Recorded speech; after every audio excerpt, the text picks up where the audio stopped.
voudrais nous inviter à ouvrir le Saint-Livre. Et je nous propose 5 passages, ils sont tout petits. Et je vais chaque fois les lire avec mon interprète. Le premier, c'est Job au chapitre 1er. Lisons en 2 temps le verset 1er, pour les versets 4 à 5. Job 1er, verset 1er, puis verset 4 à 5. Il y avait dans le pays d'Utz un homme qui s'appelait Job. Et cet homme était intègre et droit. Il craignait Dieu et s'est détourné du mal. Verset 4. Ses fils allaient les uns chez les autres et donnaient tour à tour un festin. Et ils invitaient leurs 3 sœurs à manger et à boire avec eux. Et quand les jours des festins étaient passés, Job appelait et sanctifiait ses fils. Soulignez cela. Et soulignez encore, puis il s'est levé de bon matin et offrait pour chacun d'eux un holocauste. Car Job disait, peut-être mes fils ont-ils péché et ont-ils offensé Dieu dans leur cœur. Et soulignez triplement, c'est ainsi que Job avait coutume d'agir. Nous lisons aussi le psaume 101, le seul verset 2. Et même c'est la seconde partie qui nous intéresse, mais nous allons lire tous les contextes. Je prendrai garde à la voie droite. Quand viendras-tu à moi? Et souligner, je marcherai dans l'intégrité de mon cœur au milieu de ma maison. Lisons 1 Roi au chapitre 3. Prenons le seul verset 6. Salomon répondit, tu as traité avec une grande bienveillance ton serviteur David, mon père, parce qu'il marchait en ta présence dans la fidélité, dans la justice et dans la droiture de cœur envers toi. Tu lui as conservé cette grande bienveillance et tu lui as donné un fils qui est assis sur son trône, comme on les voit aujourd'hui. Avant-dernier passage, 2e livre des Corinthiens au chapitre 12, le seul verset 14. Et là aussi, c'est quasiment la dernière partie qui nous intéresse, mais je prends tous les contextes. Voici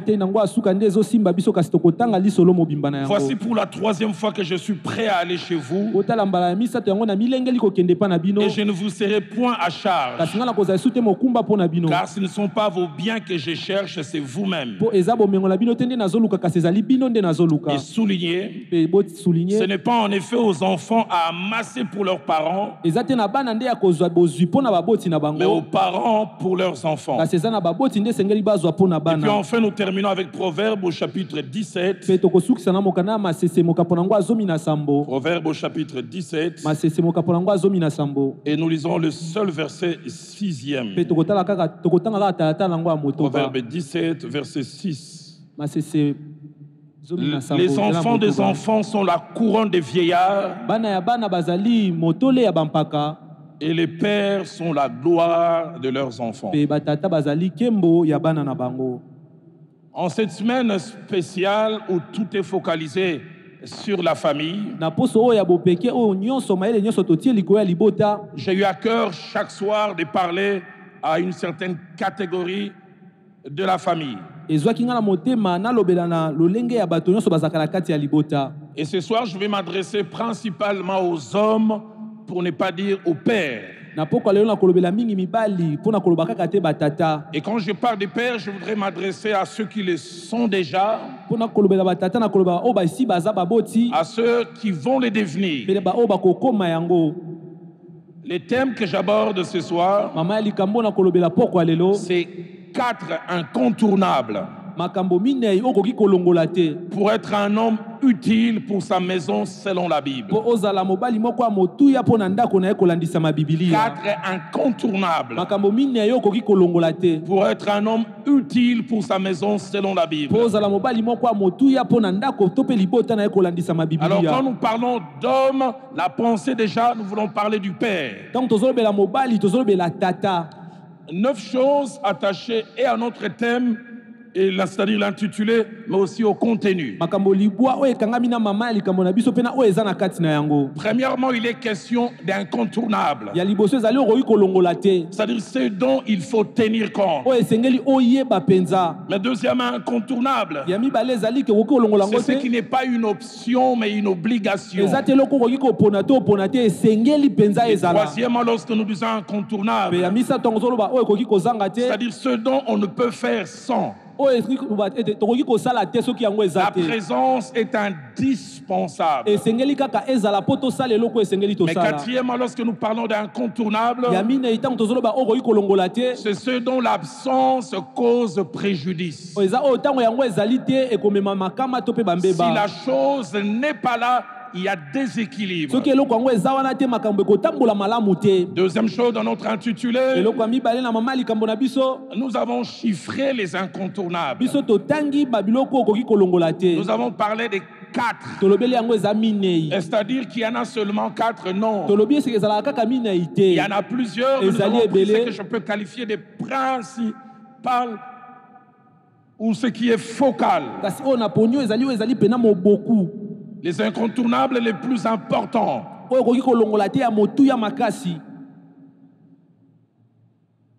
Troisièmement, ces incontournables ne sont pas attachés à tout le monde. Ces incontournables, nous les avons attachés aux hommes, aux pères. Ceux qui sont censés être des colonnes, des piliers dans une famille. Mon pasteur, le feu Jacques-André Vernon, enseignant sur la famille, il dit si les piliers, les colonnes soutiennent une maison, la solidité d'une maison dépend aussi de la solidité des piliers et des colonnes.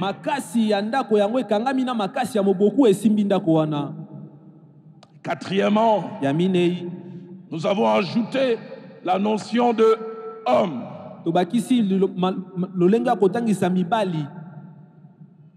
Père, incontournable,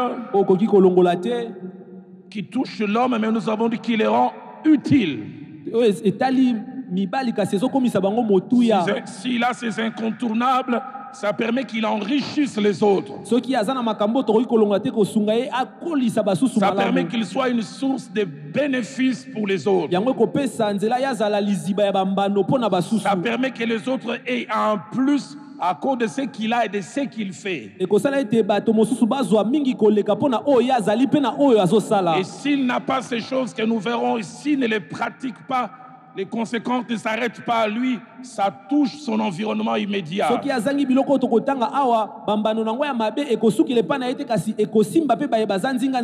Mais cinquièmement, nous parlons de ces incontournables selon la Bible.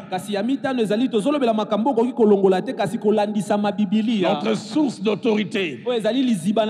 Non pas selon que le monde le pense. La philosophie ou que sais-je encore, mais selon les Saintes Écritures, selon la parole de Dieu. Cinquième chose dans mon introduction, c'est que les choses sur lesquelles nous allons parler ont en face d'elles 4 types d'hommes ou 4 types de pères. Et je prie déjà à ce niveau quand je commencerai à en parler, surtout quand je toucherai, que chacun de nous puisse se placer quelque part. Le premier type, ce sont des hommes qui ne connaissent pas ces incontournables. Qui non seulement ne les pratiquent pas, mais les ignorent aussi. Et la pratique est souvent liée à la connaissance. Souvenez-vous de Acte 19.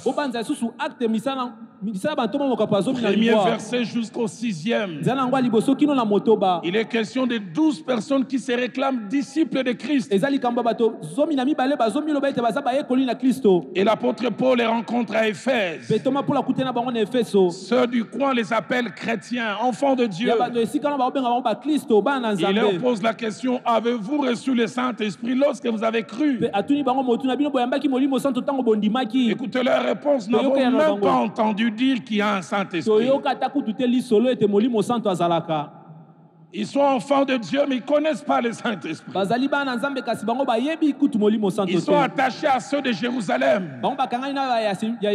Ceux de Jérusalem parlent en langue et expérimentent les dons spirituels parce qu'ils ont connu l'expérience avec le Saint-Esprit. J'ai un défaut, j'ai une imagination fertile. Quand Paul leur a posé la question: avez-vous reçu le Saint-Esprit lorsque vous avez cru? L'un d'eux, tellement ignorant, il a dit: Saint et quoi? Parce qu'ils disent: nous n'avons même pas entendu dire. Et nous voyons le verset 3, 4, 5. Même jusqu'au verset 6. Quand l'apôtre Paul finit par leur parler, l'abbé dit: leur imposa les mains. Un, ils parlèrent en langue. Deux, ils se mirent même à prophétiser. Absence de pratique parce qu'il y a absence de connaissance. Et tout à l'heure, quand je mentionnerai ces 4 incontournables, chacun de nous se dira: est-ce que je les connais et est-ce que je les pratique? Et si je les pratique, est-ce que je les pratique bien?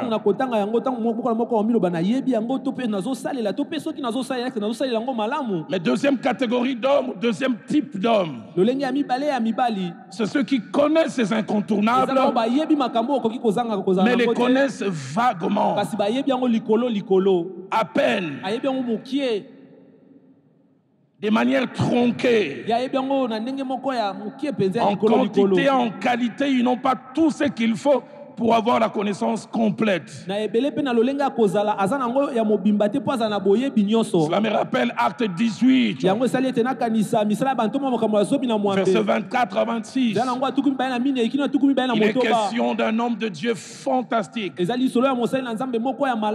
Apollos, il s'appelait. L'abbé dit: il était instruit dans la voie du Seigneur, fervent d'esprit. Et on dit: il annonçait et enseignait avec exactitude. Mais la Bible dit: il ne connaissait que les baptêmes des gens. Fervent, zélé, mais il a des connaissances tronquées, limitées. J'aime après quand Priscille et Aquilas lui ont parlé, la Bible dit: il lui parlait avec plus d'exactitude. Plaise à Dieu en tant qu'homme. Si vous avez, en termes de ces incontournables que nous allons mentionner, des connaissances vagues, que ces enseignements vous rendent capables de connaître complètement.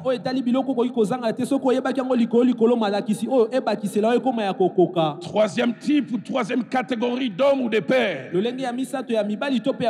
ceux qui connaissent même pleinement, mais qui négligent. Ils connaissent, mais ils ne pratiquent pas. La connaissance ne nous est utile que si elle se transforme en pratique. Jésus-Christ, après avoir lavé les pieds de ses disciples, il prononcera cette parole profonde dans Jean 13 au verset 17. Il dit: si vous connaissez ces choses, vous êtes heureux, mais pourvu que vous les pratiquiez. La connaissance, elle est bonne, mais elle ne suffit pas. Savoir qu'il faut brosser les dents, c'est bon. Mais faire chômer sa brosse à dents et les dentifrices, on aura une mauvaise haleine. La connaissance, elle est bonne, mais elle doit se transformer en pratique. Quatrième catégorie, quatrième type d'hommes ou de pères, ceux qui connaissent bien, c'est-à-dire suffisamment, mais aussi pratiquent bien suffisamment. Je prie que ça soit votre partage, mon partage. 7e vérité, alors que je pose encore les bases, c'est que pour être un homme utile, les 4 incontournables doivent être compris, doivent être connus, doivent être intériorisés et surtout pratiqués. Et quand je parle d'être connu, être compris, intériorisé et pratiqué, pas une partie, pas même la plus grande partie, si possible la totalité. 8e et avant-dernière chose, c'est que l'une des stratégies du diable, vous fragilisez les familles et des fois influencer négativement les enfants, ceux qui sortent de nos reins. C'est soit faire ignorer au Père que nous sommes ces incontournables, ou alors les laisser choisir les incontournables qu'ils peuvent pratiquer, ou avoir une forme de pratique bancale. Nous verrons tout à l'heure, ils choisissent plus un incontournable et ils laissent les autres. Et j'ai assisté à une partie de la scène de tout à l'heure qui nous montre déjà quelqu'un qui était déséquilibré dans la pratique des incontournables.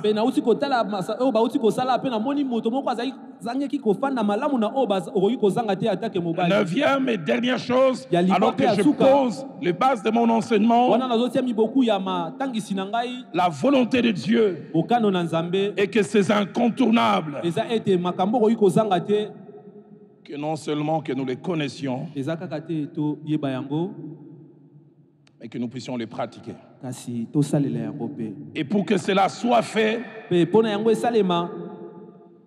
la responsabilité vient de cet endroit de l'Église. De cet endroit de l'Église où je me tiens la chair. J'ai appris avec les années que les gens ne pratiquent que ce à quoi ils ont été exposés. Actes des Apôtres, chapitre 20, versets 26 à 27. Je voudrais, si possible, que l'on me place ce passage. L'apôtre Paul est en train de prendre congé et de l'Église et des anciens de l'église d'Éphèse. Ah, je peux me souvenir quand Philadelphie a commencé en février 2008. Parmi les piliers que Dieu avait placés dans mon cœur, il y avait chaque année un enseignement sur la famille. Et je fais assez ou suffisamment, Dieu seul sait. Mais avec encore ce que je fais ce soir, je crois qu'un jour j'aurai la liberté comme l'apôtre Paul de dire aux enfants de Philadelphie. C'est pourquoi je vous déclare aujourd'hui que je suis pur du sang de vous tous. Et Paul ajoute, parce que je vous ai enseigné tous les conseils de Dieu. Ça, c'est la posture que Dieu veut que nous, en tant que pasteurs leaders, nous puissions dire aux gens, si vous êtes perdus, ce n'est pas à cause d'un déficit d'enseignement.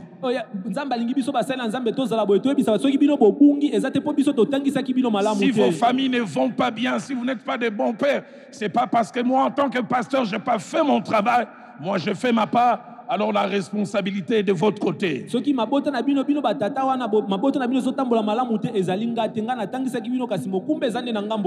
Louis II dit, je vous ai annoncé tous les conseils de Dieu, et il termine en disant, sans rien cacher.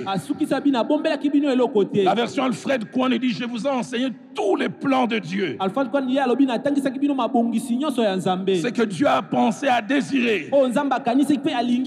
La version français courant dit, je ne vous ai rien caché de ce qui devait vous être utile. La version parole des vivants encore plus loin. version parole de vie je vous ai enseigné tout ce que Dieu avait décidé. Et je prie ce soir et tout au long de cette semaine, parlant différentes catégories de la famille, que je puisse parler de Dieu, vous enseigner les conseils de Dieu.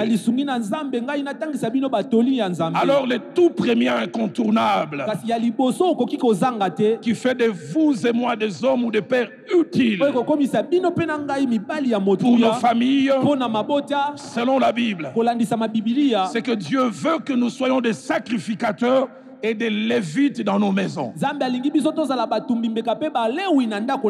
C'est ça le premier incontournable. Tout mari, tout père de famille doit savoir qu'au-delà d'autres rôles qu'il a à jouer, il a appelé être le prêtre et le sacrificateur de sa maison. Homme, toi qui diriges une famille, tu n'as pas un col pastoral, mais aux yeux de Dieu, tu es le référent de cette famille.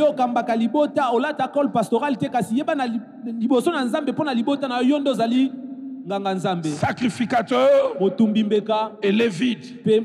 Lorsqu'on parle de sacrificateur, c'est celui qui offre à Dieu mais pour les autres.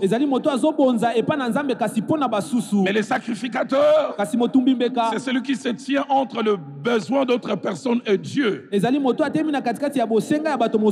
office de médiateur, de courroie de transmission. Et c'est ce que Dieu veut pour nous, les pères. Mais deuxièmement, il fait que nous soyons des lévites. Les lévites étaient les descendants de la tribu de Lévi. De par ce qu'ils faisaient, c'était proche des sacrificateurs. Mais ils avaient en plus quelque chose. L'enseignement. Les sacrificateurs, c'était seulement offrir.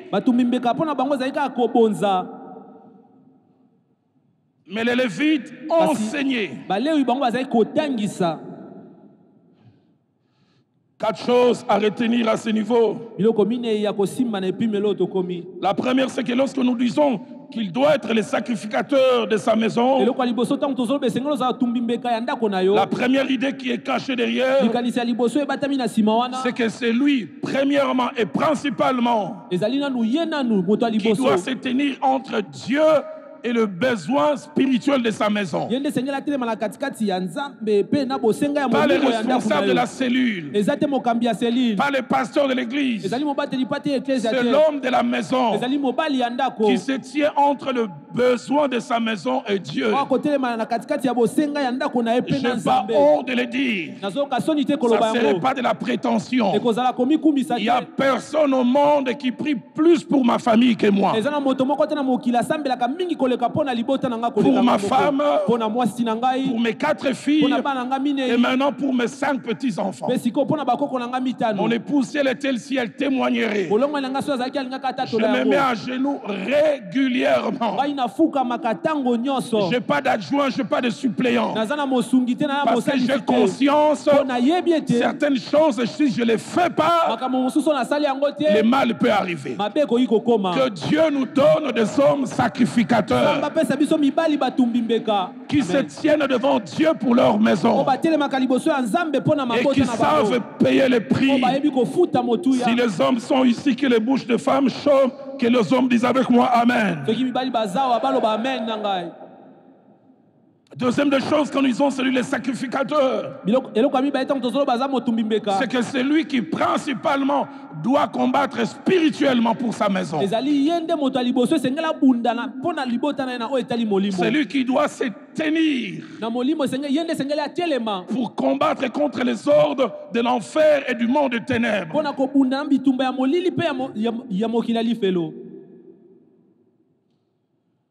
Ma troisième fille, notre troisième fille, sinon maman va me lapider. J'insiste encore, notre, maman Viviane, notre. Il y a une année, je pense, 2 mois, elle a eu sa fille, la première. Mais 3 mois avant, c'est là.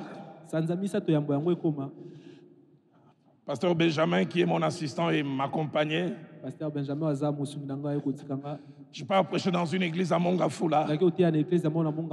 Ce pasteur-là, après, je lui ai dit, il aurait dû d'abord me laisser prêcher et me dire des choses. À peine j'arrive, avec sa femme me salue. Il me dit, Papa Dalo, je ne peux pas attendre la fin. Je ne connais pas bien ta famille. Mais mon épouse a fait un rêve. Que tu as une de tes filles qui est enceinte. Elle est allée à la maternité. 2 cercueils sont revenus. Un cercueil grand de ta fille et un petit cercueil de l'enfant. Dieu dit, si vous ne faites pas attention, vous risquez de perdre et la fille et son enfant. Je dois avouer, j'ai eu difficile à bien prêcher.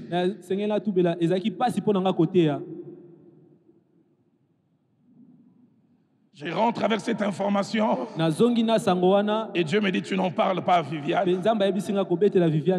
Parce que vous connaissez les dames. Hein? Il dit, tu te bats avec ça. Mais le comble, c'est que 5 jours après, ma fille m'appelle. Il dit, mon mari et moi, on était en train de prier. Dieu a dit, il faudra qu'on fasse attention. Car il est possible qu'au moment où je serai accouché, que j'entre en détresse respiratoire.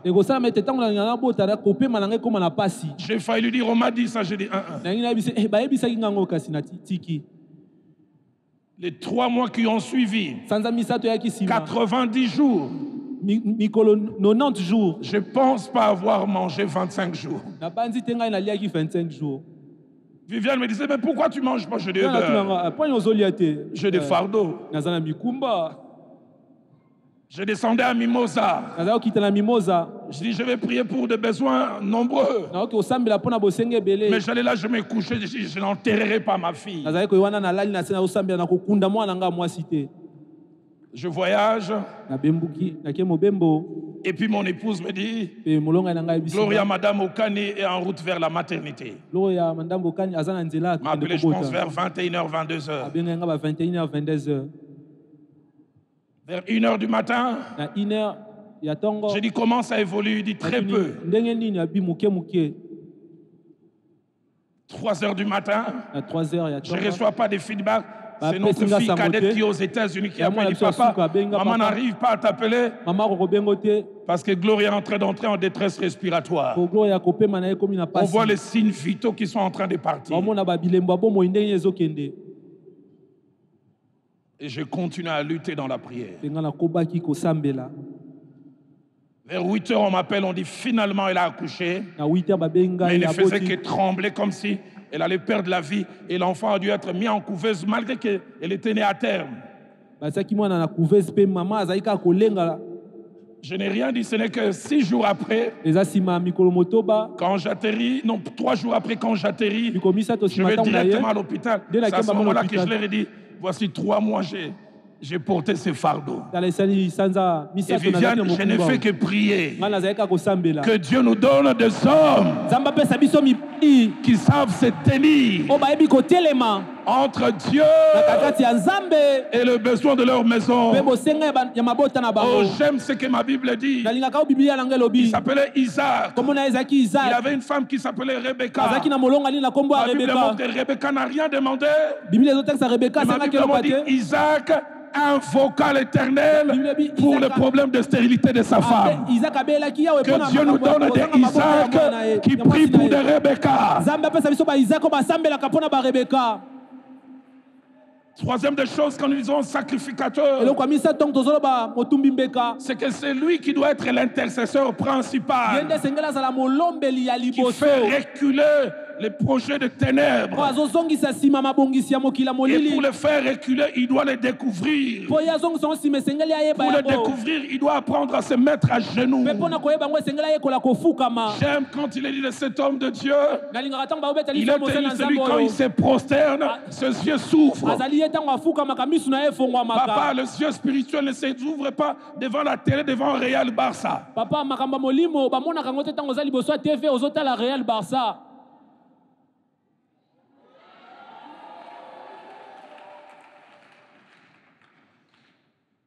Ils savent se mettre à genoux.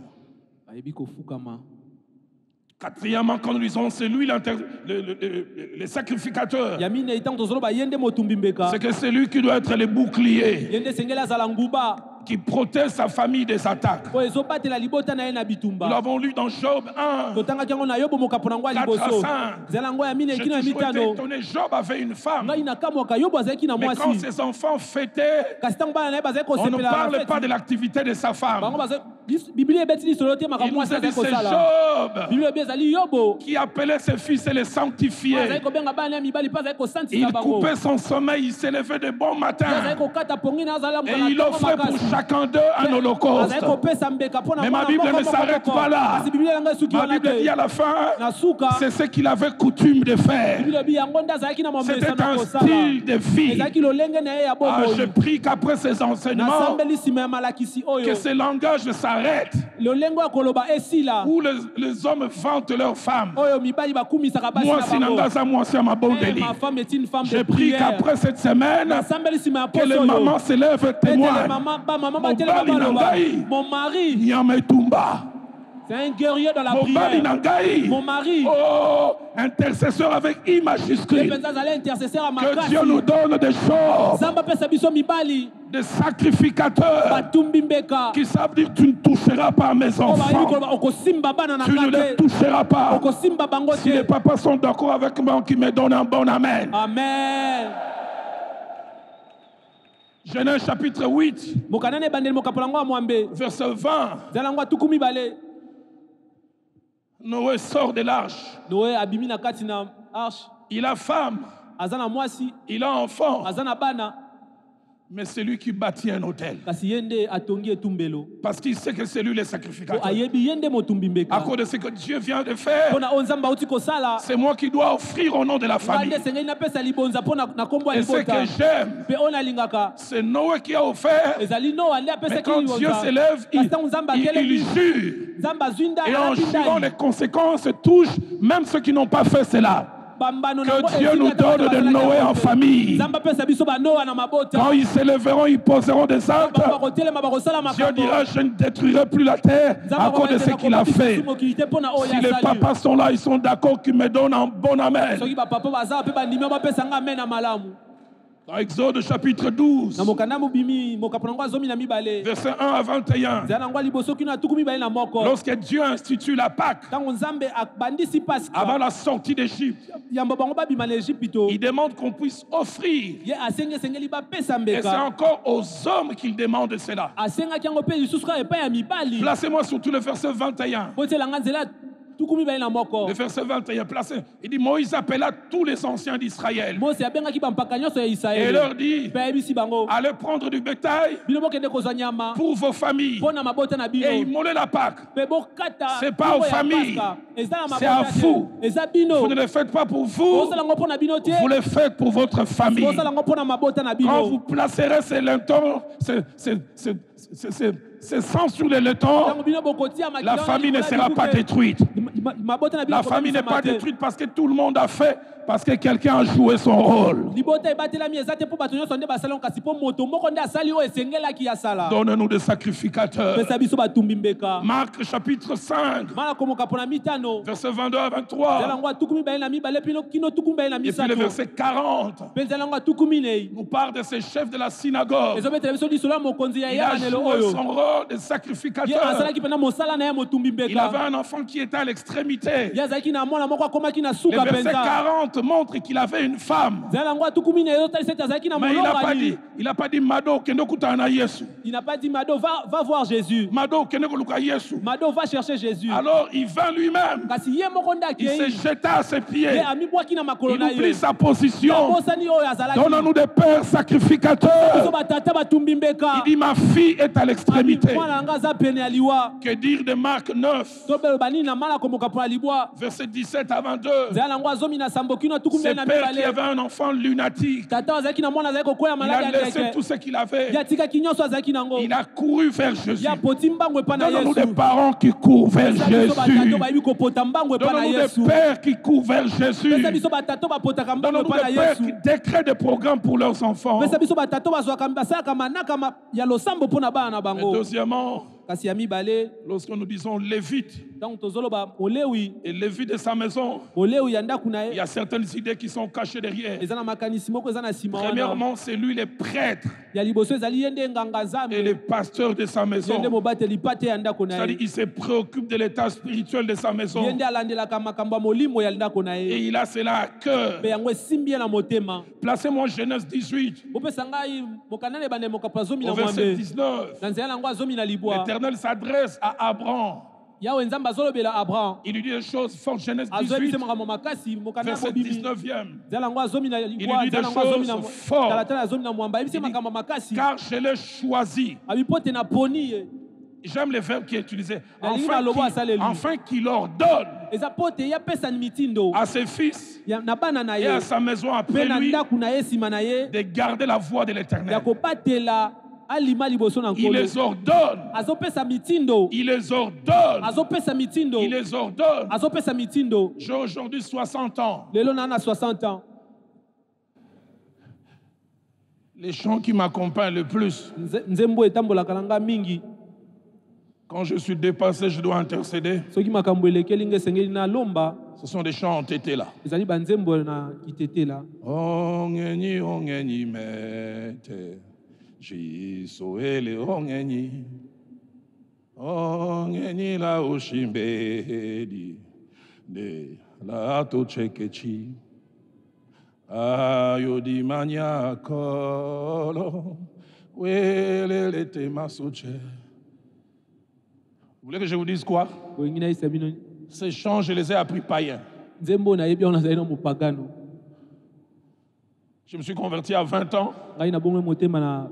Je les ai appris entre 12 et 18 ans.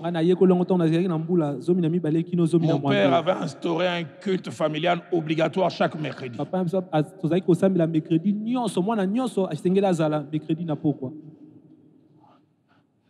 Et c'était la période de la Coupe d'Europe. Aujourd'hui, c'est Real Barça. À l'époque, c'était Ajax d'Amsterdam contre Bayern. Il vous amène au culte. Vous n'avez pas de télé.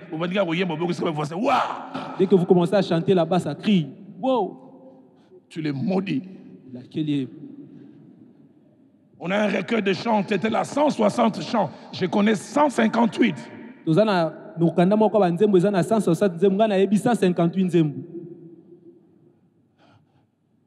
Pasteur David Junior, je les ai appris en boudant. Dans Kanda. Tu es énervé, mais tu apprends. Mais je les ai appris quand même. Quand je vois ça, je pense aux paroles de Christ. Quand il dit à Pierre, ce que je fais maintenant, tu ne les comprends pas, mais tu les comprendras bientôt. Vous ne devez pas attendre que les enfants comprennent. Imposez-leur les choses sans compréhension. Un jour, la compréhension viendra. Abraham, ordonne à ceux de ta maison. Deuxième des choses, quand on dit c'est lui le Lévite. C'est lui qui décide de la spiritualité de sa maison. Même païen, papa nous faisait faire des jeûnes.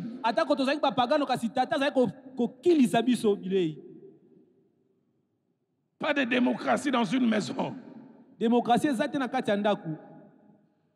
Josué 24. Au verset 15, Israël est dans un temps de choix. Il mélange les dieux d'Israël et autre chose. Et Josué va défier le peuple. Il dit, si vous ne trouvez pas bon de servir l'Éternel, choisissez aujourd'hui qui vous voulez servir. Mais à la fin, sans consulter sa maison, lui-même il engage. Il dit, moi et ma maison, nous servirons l'Éternel. Il est parlé, il a réuni tout ça, il réunit qui sont pour et qui sont contre. Que Dieu nous donne des prêtres. Que Dieu nous donne des lévites qui ont conscience que la vie spirituelle de la maison dépend d'eux. Papa imposé, tu ne jeûnes pas. Tu ne vas pas manger le soir. Troisième des choses, quand ils ont que celui le Lévite, c'est celui qui remplit sa maison de la parole de Dieu. Par l'enseignement. Au Père, je voudrais dire, l'Église doit venir en complément. Les bases doivent être posées à la maison. Que Dieu nous donne des églises, des maisons églises. Placez-moi Deutéronome 11. Verset 18 au verset 20. Je suis frappé par les paroles que Dieu donne au peuple, surtout au Père. Il demande d'abord, Deutéronome, chapitre 18, chapitre 11, pardonnez-moi pas, chapitre 11, verset 18, et puis le verset 20, 11e chapitre de Deutéronome. Voilà. Il dit d'abord au Père, mettez dans votre cœur et dans votre âme ces paroles que je vous dis. Que ça soit en vous, car ne peut donner que celui qui a. Si tu n'as pas, tu ne sais pas donner. Il y a des pères qui ont 5 ans, 10 ans à l'église. Il dit, allez, enfin, et comment quelque part dans Jean, allez chercher, c'est écrit quelque part là-bas. Un enfant, son père a 10 ans d'église. Ils ont eu un cours dans Sophonie à l'école du dimanche. Il vient de dire à son papa, on a lu Sophonie. Il dit, Sophonie, c'est là. Sophonie, c'est la Bible. On nous a appris Sophonie. Ah, Sophonie se trouve dans la Bible. 10 ans à l'église. Mettez dans votre cœur et dans votre âme ces paroles que je vous dis. Vous les lierez comme un signe sur vos mains. Elles seront comme des frontaux à vos yeux. Donne-nous des pères qui ont la parole. Et ce n'est qu'après qu'il ajoute, vous les enseignerez à vos enfants. D'abord le savoir. Si les pères sont là, levez la main. Alors voisin, regardez le père qui a levé la main, demandez-lui, est-ce que la parole habite en vous? Alors qu'il garde la main, posez-lui la question, la Bible a combien de livres? Pose-lui la question. Où on a foutu madame. Là, il faut demander à ma femme. Ma femme est très forte dans ça. Reviens encore vers lui. Garde la main. On nous qui sommes beaucoup de batatalik. Donc il t'attend moi ça on a su comme on est Roland, bien comme Roland.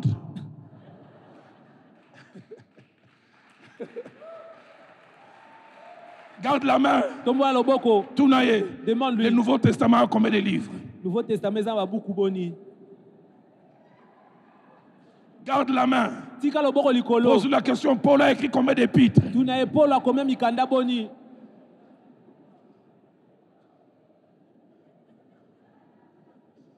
Les épîtres, tu ne connais pas? Mikanda oyebite. Mais tous les sketchs de vue de loin, tu connais.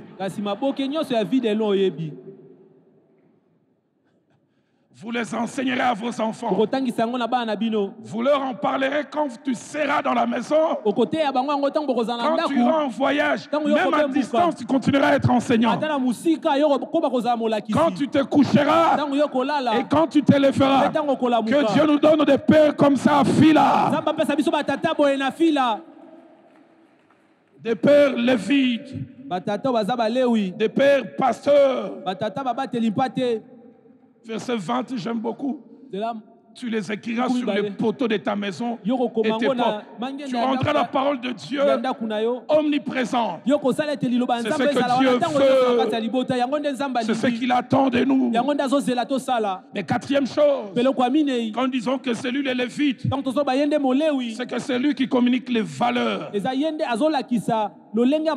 valeurs à sa maison. Les valeurs à ses enfants. C'est lui qui les communique. L'apôtre Paul nous choque. 1 Corinthiens 14. 34 à 35. Il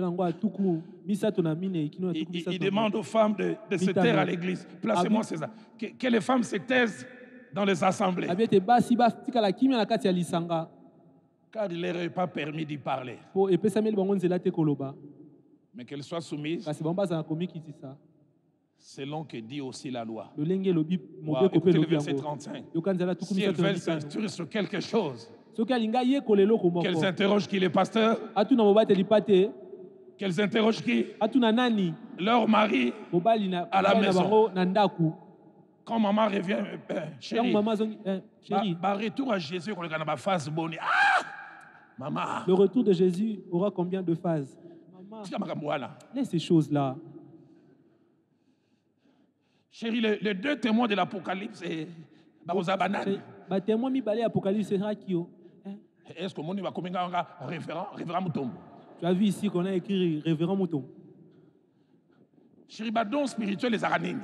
C'est quoi les dons spirituels? Maman, tu as fait un moutou, passe, nation déjà dans Moussala. Arrête de me donner de mots de tête. Ma Bible dit qu'ils s'interrogent leur mari. Je donne un devoir aux femmes. Si vous les interrogez et un il s'échoue ou deux ils vous chassent, venez les accuser chez moi. Que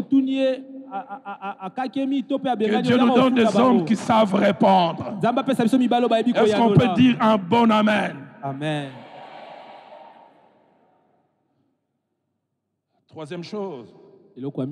Ce deux rôles, lévite et sacrificateur, donnent l'autorité à celui qui les exerce. Quand on est sacrificateur, la famille sent que c'est toi qui portes spirituellement, on te respecte. Et quand la famille sent aussi que c'est toi qui es la source des connaissances en termes d'enseignement, on te respecte. Quatrième chose, avant de toucher le deuxième incontournable, la pensée parfaite de Dieu. Et que nous ne soyons pas seulement lévites ou seulement sacrificateurs, mais que nous soyons les deux. On n'a pas à faire le choix à être plus l'un et moins l'autre, le deux, si possible au même niveau. Deuxième incontournable, pour être un homme utile, un père utile à sa famille,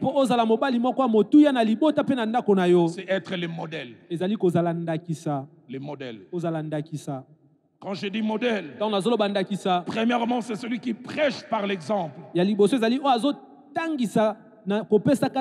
Deuxièmement, quand je dis modèle, c'est celui qui pousse les autres à être et à faire.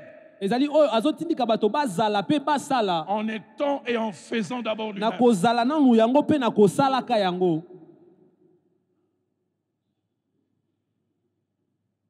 Mes deux dernières filles m'ont dit, elles ont appris à prier chaque matin. Parce que chaque 5 heures, elles entendaient le bruit. J'ai quitté la chambre, j'ai laissé mon épouse dormir. Je venais au salon. 1h, 1h30, des fois 2 heures. L'une avant de quitter la maison est venue me voir et dit, papa, je me levais au même moment que toi quand j'entendais le bruit que toi tu t'élèves. Je ne lui ai pas appris cela, elle a vu.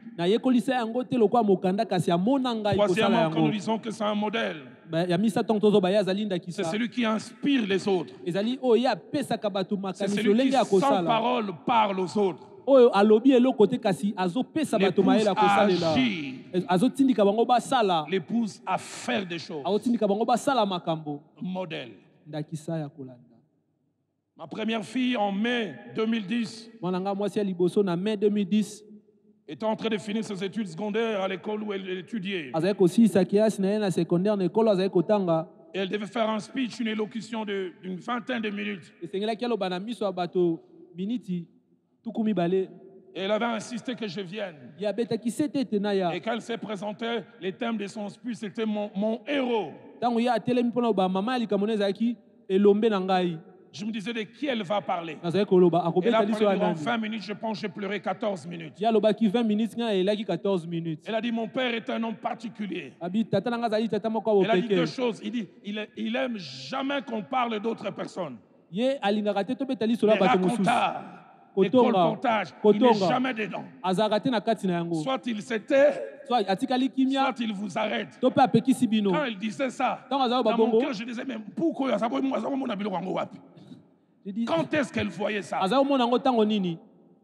Quand est-ce qu'elle observait? Nous pensons que nous sommes entourés d'aveugles. Mais les gens nous voient. Que Dieu nous donne à avoir conscience que nous avons des stagiaires de la vie qui nous entourent. Qui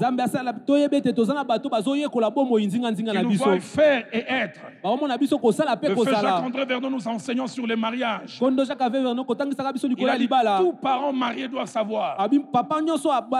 Ils sont les premiers modèles et les premiers exemples du mariage pour leurs enfants.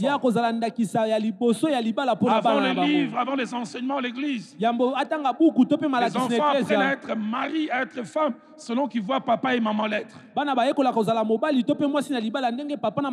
Ils peuvent suivre un film de 45 minutes où on montre 50 ans de mariage. Mais avec vous, ils vivent 24 heures sur 24 heures. Une fille m'a dit, papa et maman, nous les appelons Vue de loin et Maman Kalunga. Acteurs à théâtre. Ce sont des acteurs Ils ne parlent pas entre eux. Pas d'intimité. Et quand les visiteurs viennent, chérie, je peux avoir un verre d'eau. Vue de loin. Théâtre.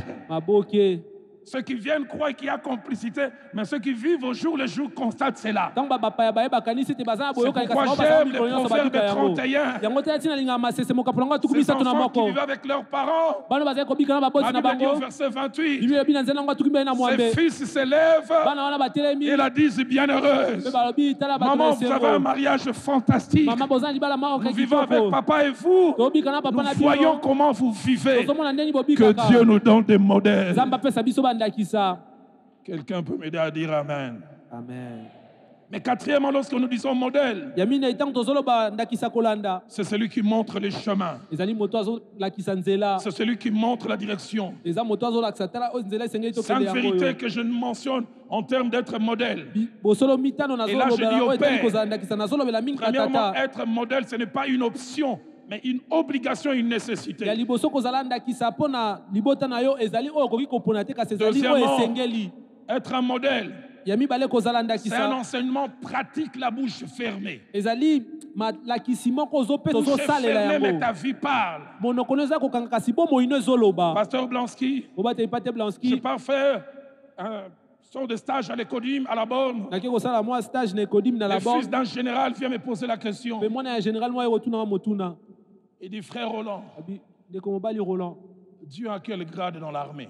Je dis, Dieu n'est pas dans l'armée. Donc il doit avoir un grade. Je dis, pourquoi? Il dit, quand papa parle au lieutenant et au caporal, les caporaux tremblent. Et de la même manière, eux tremblent quand papa lui parle. Papa aussi tremble quand il parle à Dieu. Dieu doit être plus gradé que papa. Si papa n'a pas parlé, l'enfant a vu une dévotion. Et il a compris la révérence. Que Dieu nous donne des modèles. Troisième chose, attaché au modèle, quelle que soit la difficulté, quel que soit tout ce qui nous environne, c'est possible d'être un modèle avec l'aide de Dieu. Quatrièmement, quand on est des modèles, on est des vrais courroies de transmission des valeurs. Et cinquièmement, les vrais modèles marquent non pas en parole, mais marquent par ce qu'ils font. Il y a deux mots dans la Bible pour parler du chef. Dans le Nouveau Testament, le premier mot c'est Egomai. Egomai, il veut parler du chef de par sa position. Celui qui mène, celui qui occupe la tête, la locomotive, celui qui est devant. Et puis un deuxième mot en grec qu'on trouve dans le Nouveau Testament, Didaskalos, qu'on retrouve 58 fois. C'est celui qui enseigne par sa vie. C'est celui qui enseigne de deux manières, en parlant, mais surtout en vivant. Cet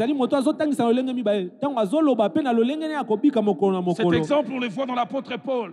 Dans 2 Timothée 3, au verset 10, il dit à son fils dans la foi de Timothée, tu as suivi de près, mon enseignement, et puis il dit aussi, ma conduite. Ma bouche s'est ouverte, mais il y a des moments où ma bouche s'est fermée.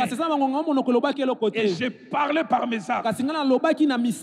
Dans Jean chapitre 13, verset 13 à 15, Jésus-Christ pratique la position du chef comme Didascalos. Il dit,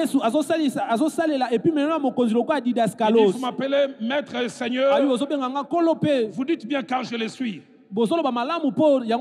Il dit, si donc je vous ai lavé les pieds, moi le Seigneur et le maître. Au verset 15, il dit, car je vous ai donné un exemple, afin que vous fassiez comme je vous ai fait. Il y a des choses que mon père ne m'a jamais apprises. Mon père ne criait jamais sur ma mère en public. Elle appelait toujours en chambre. Il ne m'a jamais enseigné, j'ai compris qu'on doit la protéger en public. Dans le psaume 101 que nous avons lu, au verset 2, cela se passe les 30 dernières années de la vie de David.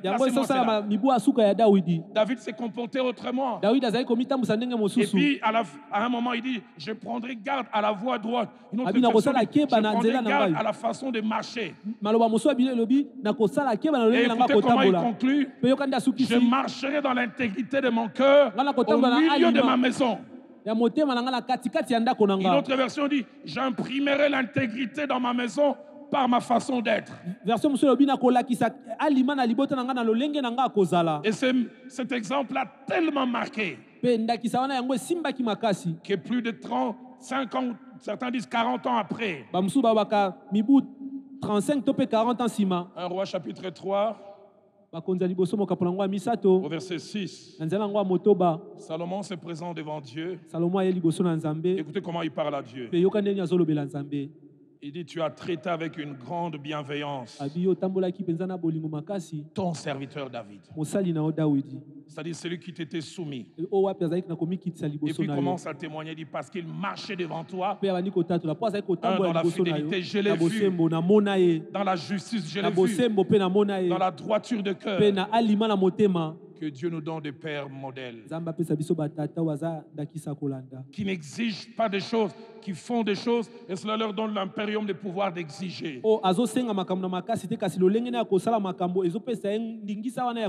J'avais été touché un jour, j'étais avec des amis, et papa est arrivé, il était dépassé, il est rentré à la maison, je pense 5 minutes après il ressort, il dit, Roland, et vous les amis, pardonnez-moi.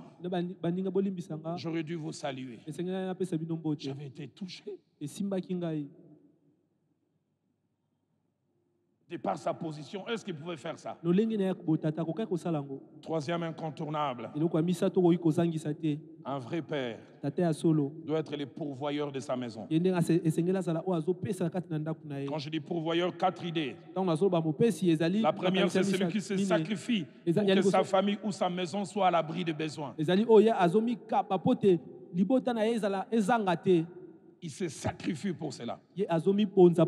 Deuxièmement, quand je dis qu'il doit être le pourvoyeur, c'est celui qui travaille et même à l'excès pour que sa famille ne soit pas en manque. Troisièmement, quand je dis le pourvoyeur, c'est celui qui fait du bien-être matériel, le bien-être matériel de sa famille, sa préoccupation. Et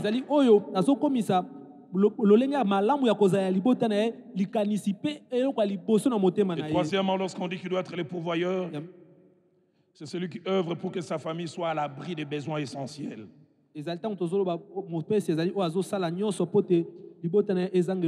Nourriture, habillement, logement, études et bien-être.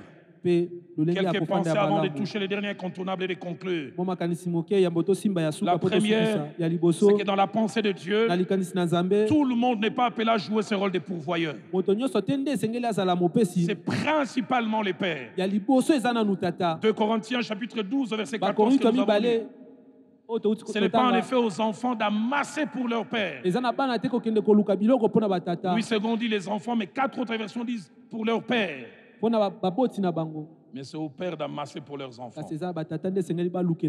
Deuxièmement, ce rôle de pourvoyeur se joue de plusieurs manières. En pourvoyant pour la nourriture, en pourvoyant pour l'habillement, en pourvoyant pour le logement, en pourvoyant pour les études les meilleures si possible. Et quatrièmement, si on peut aller plus loin, là, les distractions, si on peut se les permettre. Les trois premiers sont des besoins principaux. Nourriture, habillement, logement. Et les distractions, si on peut se permettre, pourquoi pas. Troisièmement, la Bible condamne le fait de négliger sa maison. 1 Timothée 5. Au verset 8, si quelqu'un n'a pas soin des siens, et principalement de ceux de sa famille, il a renié la foi et il est pire qu'un infidèle. Quand on était jeune, un ami un jour a failli boxer son père. Et il ne prenait pas les petits déjeuners. Et nous, on faisait les pieds de l'ozone jusqu'à la tenue de la Gombe. Et on trouvait son père dans un petit endroit. Allez, la réalité, Maléo existait, mais les noms n'existaient pas. En train de boire du thé, kopo ya gigo, c'est tala ya munene. Maman, tu l'as mérancé. Toi, lipa ya baka de sa, tala muamba. L'enfant dit, mais ton lit était à la vieux. On n'a pas mangé à la maison, regarde ces vieux. Lui s'est rempli, sa maison meurt de faim. Quatrièmement, la Bible montre que le désir de Dieu est que tout vrai père doit chercher le meilleur pour ses enfants. Matthieu 7 au verset 11. Jésus dit, si donc méchant que vous êtes, vous savez donner les bonnes choses à vos enfants. Malgré que votre état n'est pas bien, vous recherchez le meilleur. Que Dieu nous donne des pères qui recherchent le meilleur. Cinquièmement, des fois, pouvoir pour les enfants va coûter aux enfants, va coûter aux parents. 2 Corinthiens 4, au verset 12. Et ça, c'est les paroles que les parents peuvent prononcer. Paul dit, la mort agit en nous. La mort agit en nous afin que la vie agisse en vous. Donnons-nous des pères qui sont prêts à mourir pour que les enfants vivent. 3 choses que je n'oublie jamais. 74, 75. 74, 75. J'entends mon père parler à ma mère. Il dit que c'est moi ici pour que Roland ait son abonnement scolaire. À l'époque, on avait une compagnie au TCZ. J'irai chaque jour au pied, à pied au travail. Pour que Roland ait un abonnement scolaire. Je n'oublie jamais ces jours, je suis dans ce bus scolaire. Je vois mon père marcher à pied. Les amis se moquent et je savais qu'il s'est sacrifié pour moi. Plus tard, quand j'ai grandi, je suis allé demander pardon à mon père. On savait qu'il ne gagnait pas beaucoup, mais on exigeait rentrer des classes. Il faut catch calme. Une marque qui a disparu. Mon jeune frère, moi Adidas, moi ceci. Il nous dira plus tard, tout en étant directeur, il allait faire les répétiteurs à 4 endroits pour avoir un plus. Pour que nous puissions avoir cela. Donne-nous des pères qui sont prêts à se sacrifier parce qu'ils veulent le meilleur pour leurs enfants. Pasteur Blansky, que dire de ma mère qui travaillait comme femme de nettoyage au Parlement? Mais chaque 3 heures du matin, elle se levait, elle faisait des beignets qu'elle laissait à 6 heures à quelqu'un vendre pour arrondir les fins de mois. Quand j'ai grandi, je lui ai reposé la question, comment j'ai étudié au collège Boboto? Comment Rémi a étudié à tel endroit? Papa a dit, nous sommes coupés en 4. Si ce n'était pas coupé en 4, on irait dans ces écoles où le moniteur dit aux enfants, Jésus, il faut se mélanger sucre. Achetez pour moi. Nazasir. Ils nous ont mis dans de meilleures écoles parce qu'ils savaient que de cette base allait dépendre toute la vie. Et quand j'ai grandi, mon père m'a dit un jour, avec le peu de moyens que j'ai, je vous ai mis dans de meilleures conditions. Ne fais pas en dessin pour mes petits-enfants. Je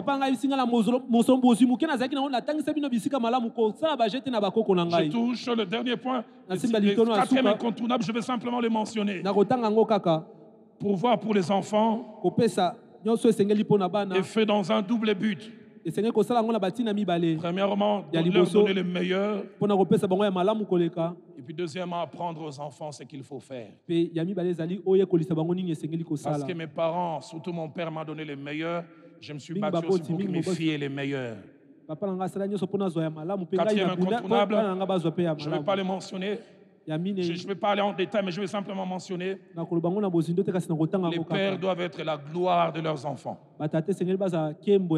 C'est-à-dire les enfants sont fiers à cause de vous. Les enfants ne doivent pas baisser la tête à cause de vous. Les enfants doivent vous présenter avec fierté. Nous l'avons lu dans Proverbe 17, verset 6. Les pères sont la gloire des enfants. Deux choses que je dis à ce sujet. Les pères nous donnent un nom. Ils ne doivent pas nous donner un nom pour lequel on aura baissé la tête. Tu as fait des dégâts quelque part, je me présente par mon prénom et je saute au poste nom, parce que si je cite ton nom, les portes me seront fermées.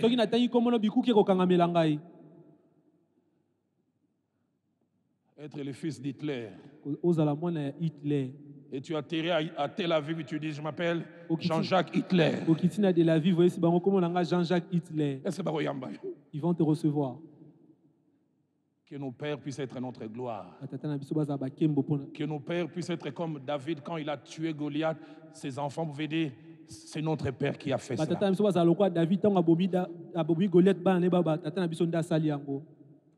La femme samaritaine, elle n'a pas eu peur de vanter son père devant Jésus. Il dit, es-tu plus grand que notre père Jacob, qui nous a donné ses puits? Seigneur, aide-moi à être la gloire de mes enfants. J'aimerais nous inviter à nous lever. Est-ce qu'on peut acclamer le Seigneur ce soir? Est-ce qu'on peut s'élever? Je reviendrai tout à l'heure pour un moment de prière. Mais je fais cette prière. Seigneur, que cette soirée soit celle d'abord de l'affermissement. Que les pères qui pratiquent ces choses que je mentionnais continuent à les faire. Selon que la Bible dit que celui qui est saint se sanctifie encore. Mais deuxièmement, s'il y a quelqu'un qui ne les pratiquait pas parce qu'il les ignorait, Seigneur, avec la connaissance, que la pratique vienne. Mais troisièmement, s'il y a quelqu'un qui pratiquait de manière tronquée, quand ce jour, qu'il les pratique mieux.